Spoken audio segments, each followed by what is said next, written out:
As a learning leader, your organization looks to you to close skills gaps, meet compliance standards, prepare your business for the future, and more, which is a lot of responsibilities, especially for a team of one. That's why we created TIA, your AI-powered training industry assistant. TIA is upskilled on training industry's vast library of resources, including research, job aids, course content, and more. Use TIA as your guide for tackling any L&D task. By becoming a training industry member, you'll gain access to TIA in addition to becoming a part of the membership community, where you can connect with like-minded L&D practitioners and experts. Driving the business of learning can be challenging, but remember, you don't have to go it alone. Try TIA today for just $30 per month. Sign up at trainingindustry.com/membership.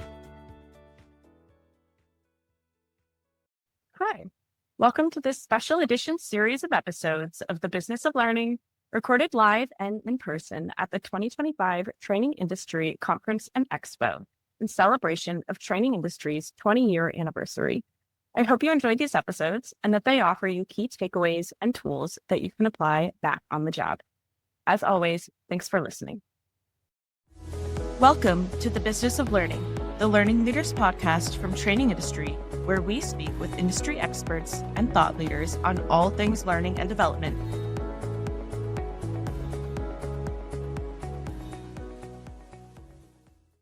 Welcome back to The Business of Learning. I'm Michelle Eggleston-Schwartz here with my co-host, Sarah Gallo, switching things up, recording live in person. As we all know, AI is transforming the way we work and learn. But with that transformation comes a responsibility to implement it strategically and ethically. So today we're joined by Nichol Bradford to explore how L&D leaders can leverage AI in the workplace.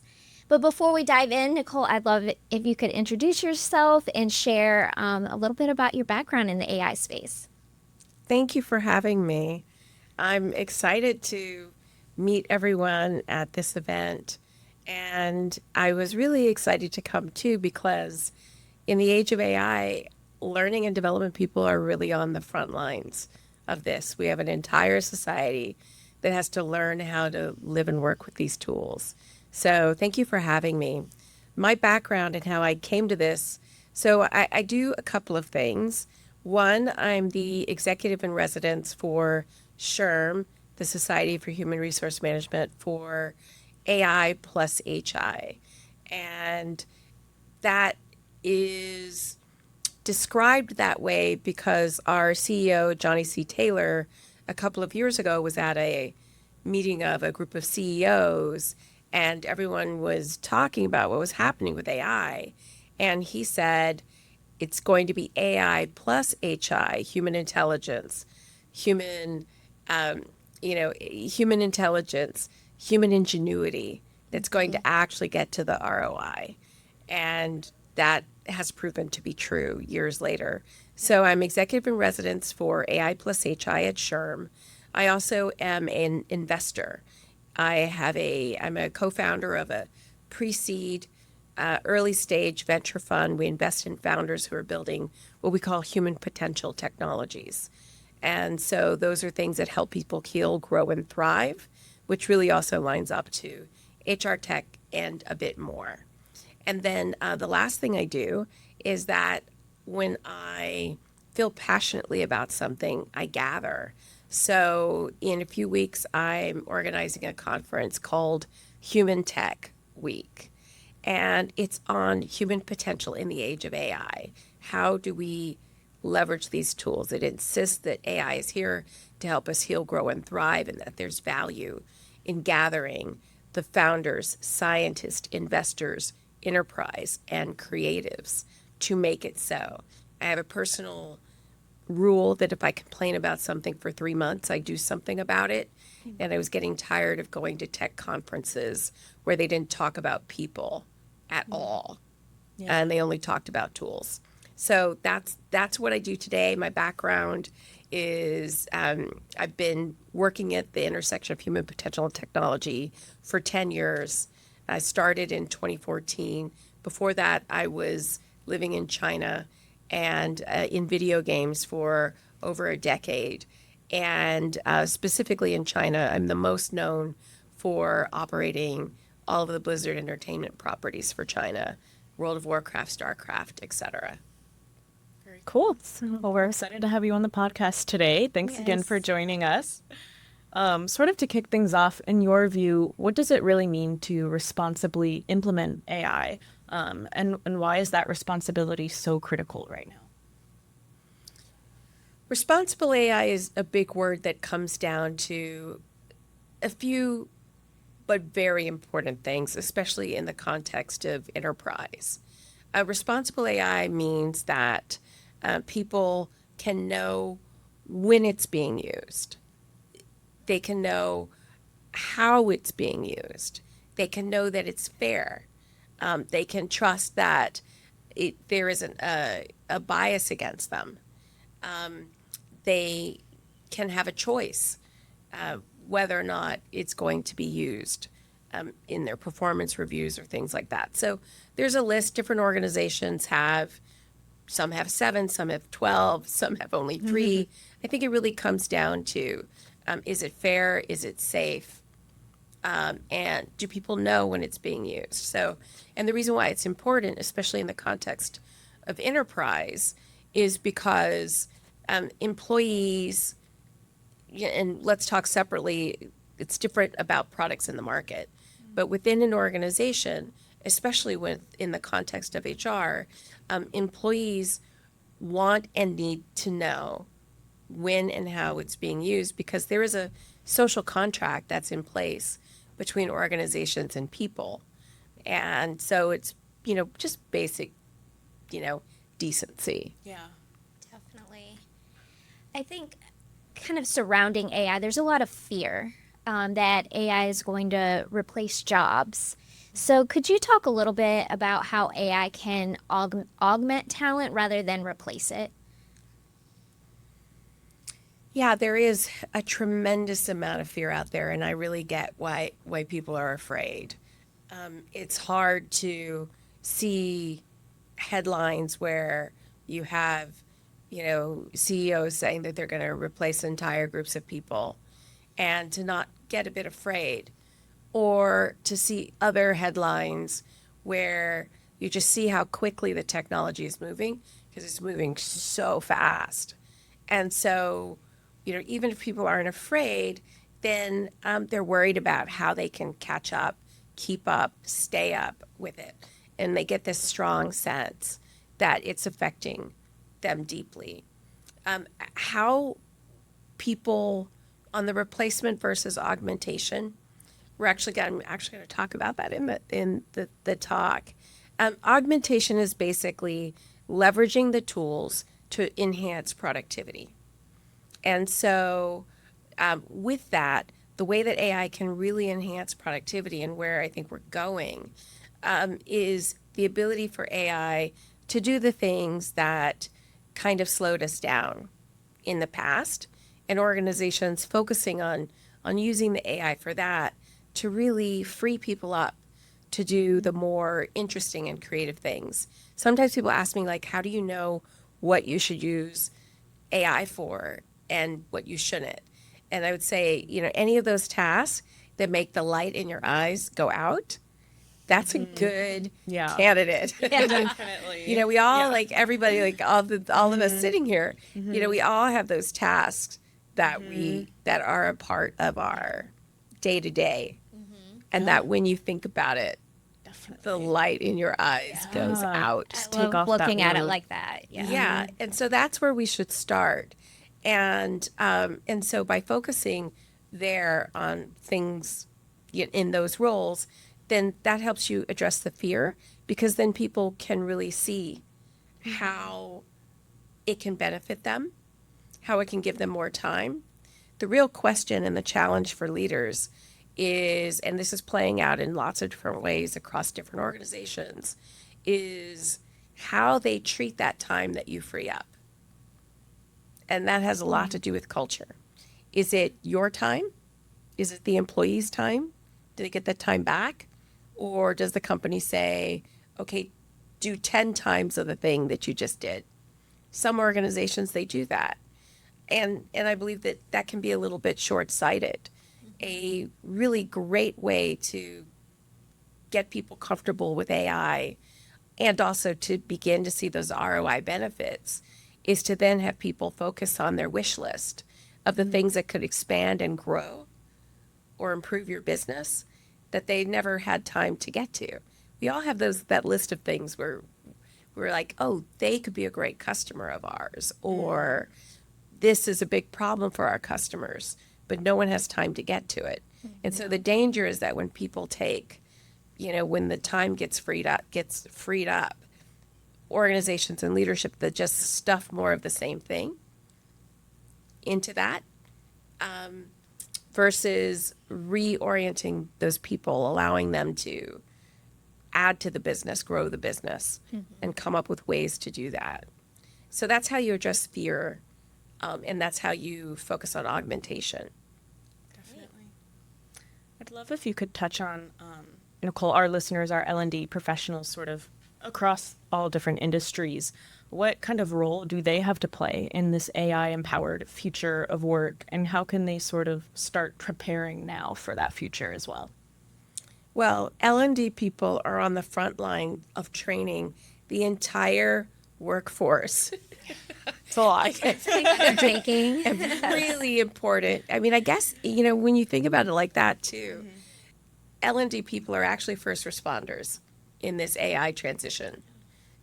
They're the ones who have the remit for learning and development, and they're the ones who are going to have to train people or arrange for the training for people, first for basic AI fluency, which is like basic AI literacy, for people to be able to participate in this new economy, as well as the skills and then mindsets and culture sets that can be trained into organizations. They're the ones who are going to have to steward that process so that as AI comes in and takes a lot of tasks, because it is coming for our tasks, as it takes a lot of tasks, moving people into skills. And then, the reality is that we don't actually know where the end of the kind of skills that AI could have is. We don't know. It's still early on. And so, but there's a transition. Oh, actually, this is something I want to talk about. One of the things that's really a challenge when you read all the headlines is that there's the future of work and what people are talking about, what's going to happen. And then there's the now of work. So the now of work is what we need to do over the next 5 years. And then there's a future of work that's like 10 years out, where we all have we all have 10 assistants, and our assistants chat with each other. And, but in the meantime, we have all of these people that L&D leaders are the first responders on getting them ready. So getting them enough AI literacy so that AI can actually do their tasks that they don't want to do anymore. The eyes, the light goes out on the eyes tasks. Then, helping people transition their skills so they can move up from just tasks. And then on the other side of that, supporting the organization and the type of training that allows a culture of growth and what's also called a pilot mindset to be, to become the norm. Definitely.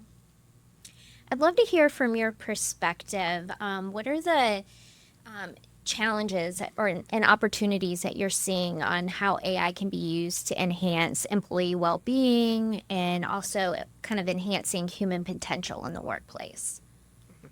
Well, let's start with the challenges so that we can follow up with the opportunities. So, one of the challenges, as you mentioned at the beginning, is fear and resistance. And, the Edelman Trust Barometer does a survey of trust around the world, and trust is at an all-time low. And, trust is really important in this process of getting people and organizations to change. So fear how it ties to trust. Those are big challenges. In addition, it's really just also getting the AI fluency up, because there's so much that AI cannot do, and people don't know that yet. You only know what it can't do by using it.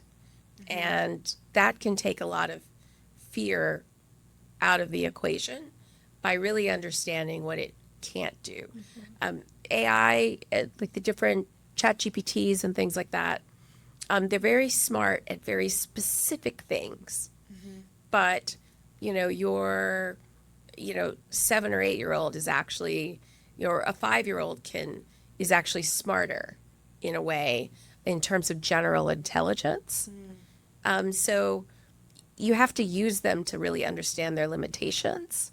And so a real challenge is getting AI fluency broad enough that people can be like, oh, actually, it's not that good if I'm not involved, if I don't give it good direction. And so that's another challenge. Another big challenge is that so many people are so short-sighted about this in terms of, they think that when they come at it from a pure cost efficiency standpoint, and they're like, oh, wow, well, we can get rid of all of these people. You probably saw Klarna said we were going to get rid of a ton of people. We're not going to hire any more people. And they just said, ooh, yeah, actually, we're going to hire people because their quality went down. Now, will that be forever? No. But it's sort of like there's this optimization mindset. And the challenge also with that is that when people come in with that mindset, they tend to not re-envision the business and the workflow. Because this technology is, AI is the most transformative when it can create connections between all of your people and all of your data and all of your businesses. So, if you're only using AI to do email faster, or to do translation faster, it's sort of like, okay, that's great, but it really misses the point.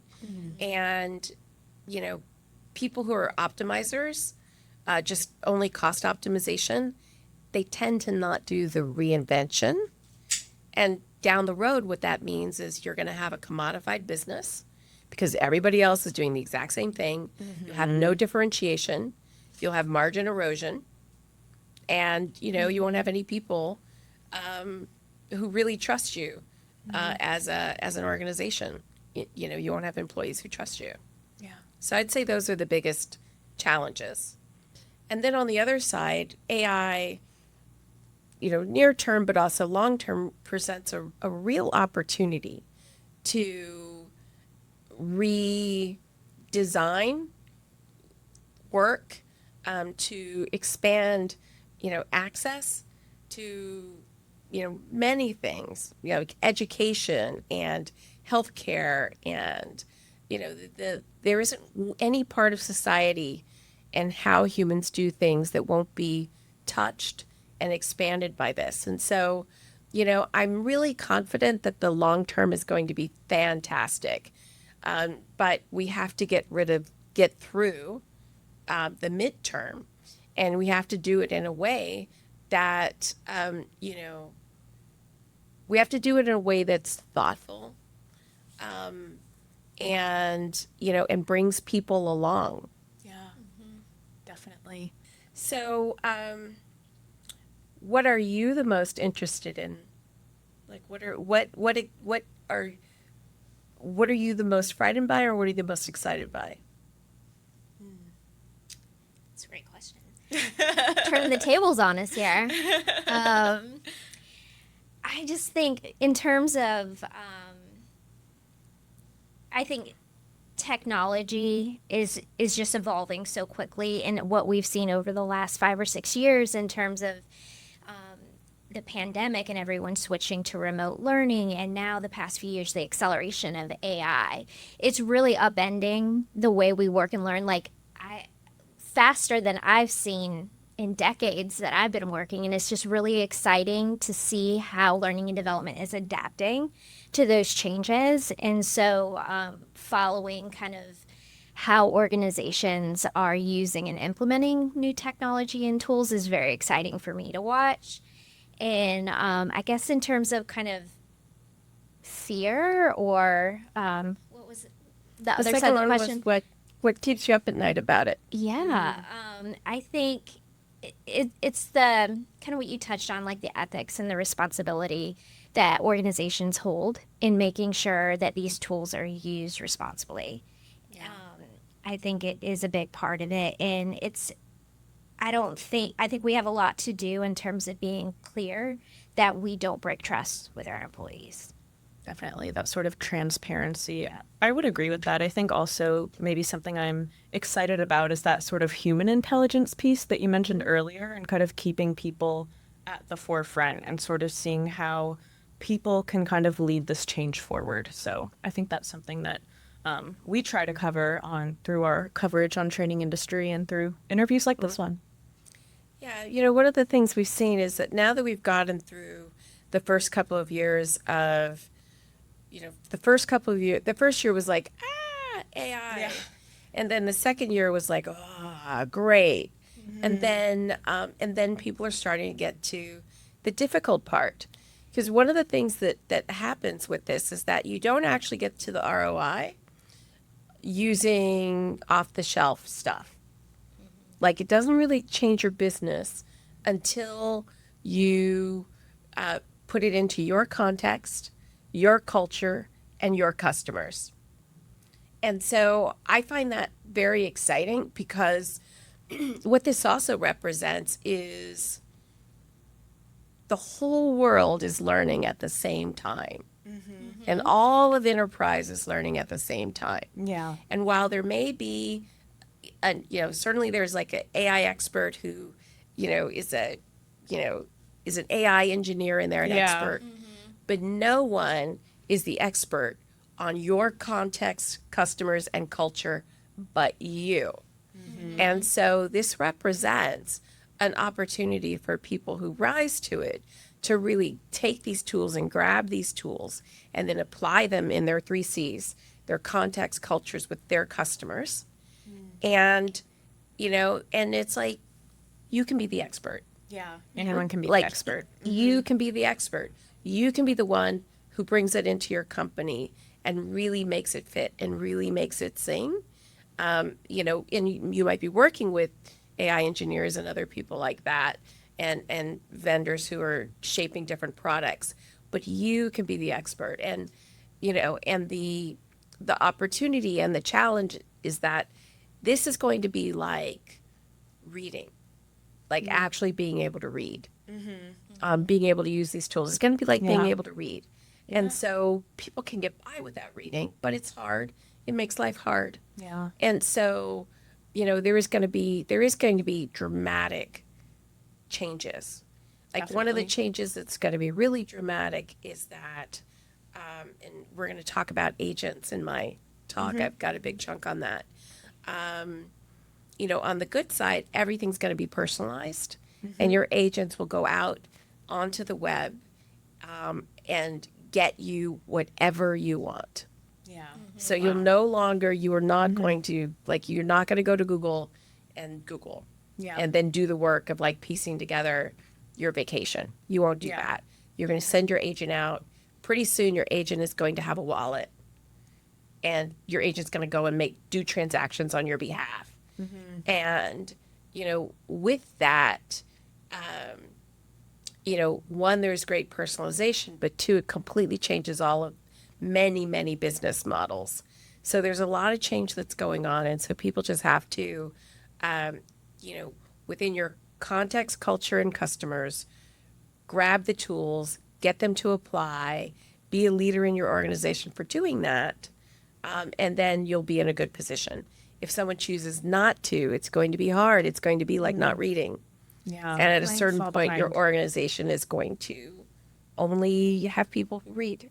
Yeah. I just saw in a study the other day, I forget the name of the study, but AI literacy is one of the number one skills that employees need in order to be competitive moving forward. They need to understand how to use AI, and I think it's going to be really important.